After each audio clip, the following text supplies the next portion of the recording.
Ya, selamat siang.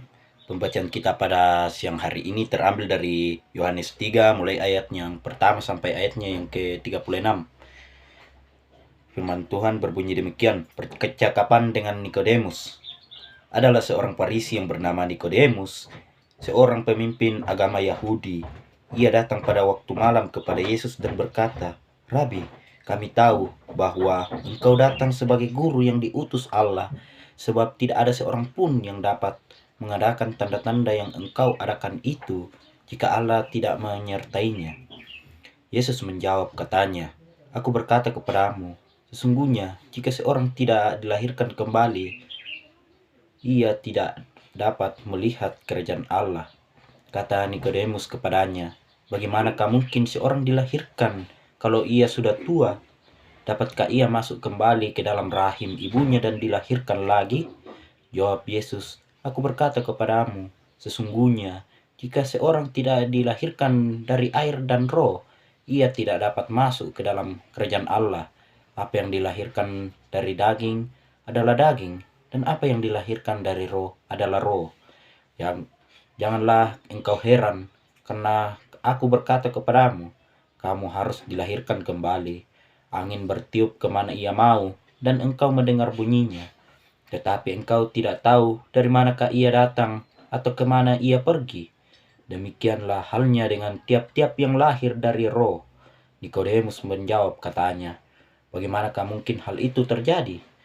Jawab Yesus, "Engkau adalah pengajar Israel dan engkau tidak mengerti hal-hal itu. Aku berkata kepadamu, sesungguhnya kami berkata-kata tentang apa yang kami ketahui dan kami bersaksi tentang apa yang kami lihat, tetapi kamu tidak menerima kesaksian kami. Kamu tidak percaya. Waktu aku berkata-kata dengan kamu tentang hal-hal duniawi, bagaimana kamu akan percaya kalau aku berkata-kata dengan kamu tentang hal-hal surgawi? Tidak ada seorang pun yang telah naik ke sorga selain daripada dia yang telah turun dari sorga, yaitu Anak Manusia. Dan sama seperti Musa meninggikan ular di padang gurun, demikian juga Anak Manusia harus ditinggikan, supaya setiap orang yang percaya kepadanya beroleh hidup yang kekal.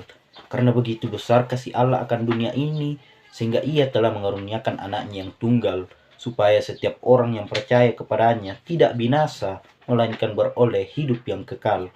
Sebab Allah mengutus anaknya ke dalam dunia bukan untuk menghakimi dunia, melainkan untuk menyelamatkannya oleh dia.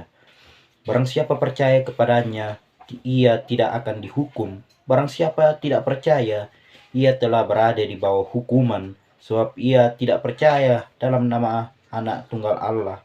Dan inilah hukuman itu, terang telah datang ke dalam dunia, tetapi manusia lebih menyukai kegelapan daripada terang, sebab perbuatan-perbuatan mereka jahat.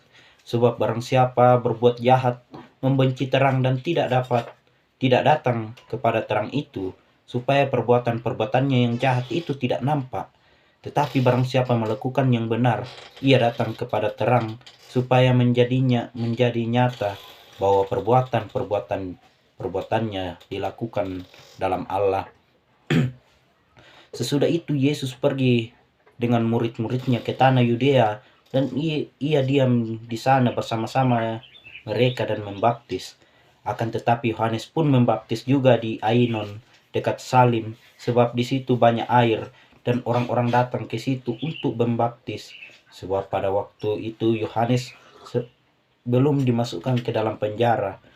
Maka timbullah perselisihan di antara murid-murid Yohanes dengan seorang Yahudi tentang penyucian. Lalu mereka datang kepada Yohanes dan berkata kepadanya, "Rabi, orang yang bersama dengan engkau di seberang sungai Yordan dan yang tentang dia engkau telah memberi kesaksian, dia membaptis juga dan semua orang pergi kepadanya." Jawab Yohanes, "Tidak ada seorang pun yang dapat mengambil sesuatu bagi dirinya kalau tidak dikaruniakan kepadanya dari sorga. Kamu sendiri telah memberi kesaksian bahwa aku telah berkata, aku bukan Mesias, tetapi aku diutus untuk mendahuluinya. Yang empunya mempelai perempuan ialah mempelai laki-laki, tetapi sahabat mempelai laki-laki yang berdiri dekat dia dan yang mendengarkannya sangat bersukacita mendengar suara mempelai laki-laki itu. itulah sukacitaku. Dan sekarang sukacitaku itu penuh, ia harus makin besar, tetapi aku harus masih kecil. Siapa yang datang dari atas adalah di atas semuanya. Siapa yang berasal dari bumi, termasuk pada bumi dan berkata-kata dalam bahasa bumi. Siapa yang datang dari sorga adalah di atas semuanya. Ia memberi kesaksian tentang apa yang dilihatnya dan yang didengarnya, tetapi tak seorang pun yang dapat menerima kesaksiannya itu. Siapa yang menerima kesaksiannya itu, ia mengaku bahwa Allah adalah benar. Sebab siapa yang diutus Allah, dialah yang menyampaikan firman Allah, karena Allah mengaruniakan rohnya dengan tidak terbatas. Allah mengasihi anak dan telah menyerahkan segala sesuatu kepadanya. Barang siapa percaya kepada anak, ia beroleh hidup yang kekal. Tetapi barang siapa yang tidak taat kepada anak, ia tidak akan menerima hidup, melainkan murka Allah tetap ada di atasnya. Amin firman Tuhan.